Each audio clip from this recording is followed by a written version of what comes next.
hear me?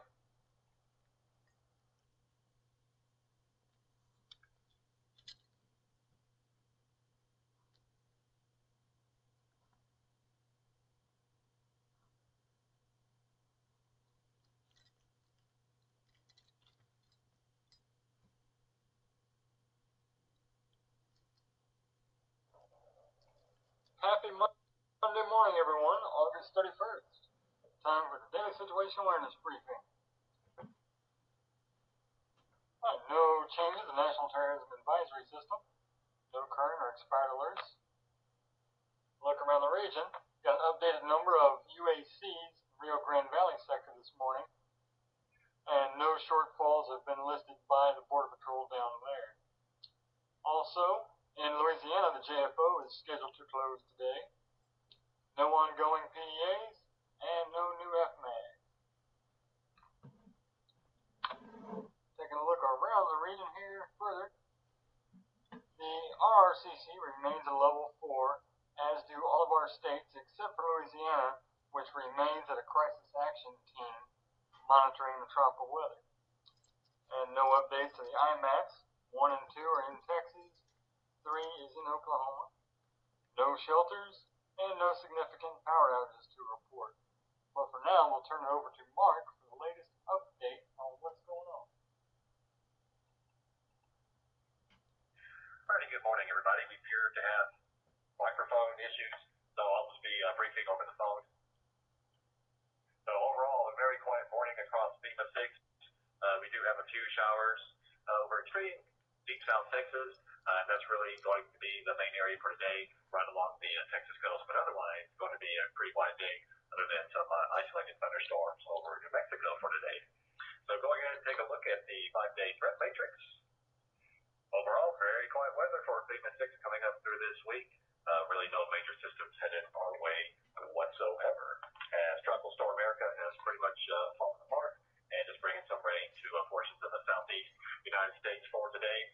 And also, we do have Hurricane Fred that's moving over the Cape Verde Islands, and that is expected to move to the northwest and then to the west.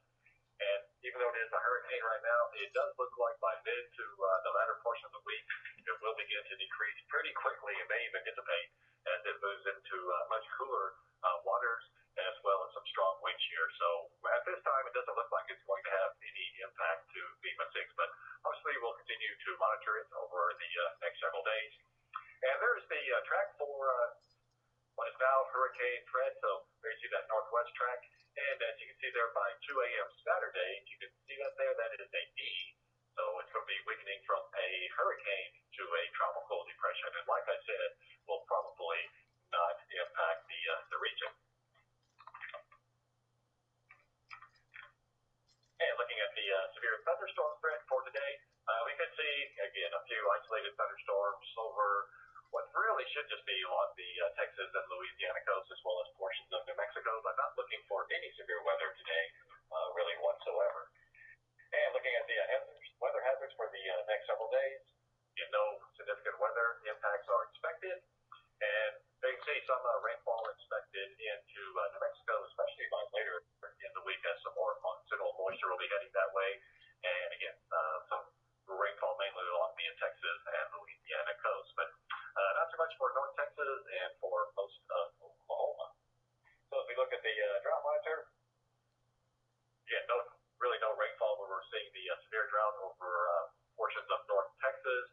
And on the space weather front, there is a G1 minor storm expected tomorrow and into Wednesday, but really not looking for any impact. So that concludes the weather portion for this morning. I'll toss it back to you, Bruno. Thank you, Mark. Anyone has any questions for the National Weather Service, please type them in the chat window or speak up if you're on the phone. With that, we'll look at the meetings going around the region this week and next week. Also, this week begins National Preparedness Month. So each morning on the Dsab, we will feature the specialized, the identified hazard we are to prepare for each day, each week. This week is floods.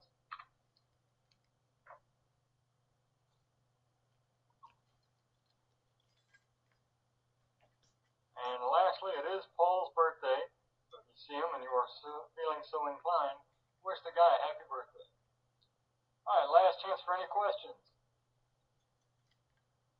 Hearing none and seeing no one typing in the chat window, this concludes today's briefing. That is all.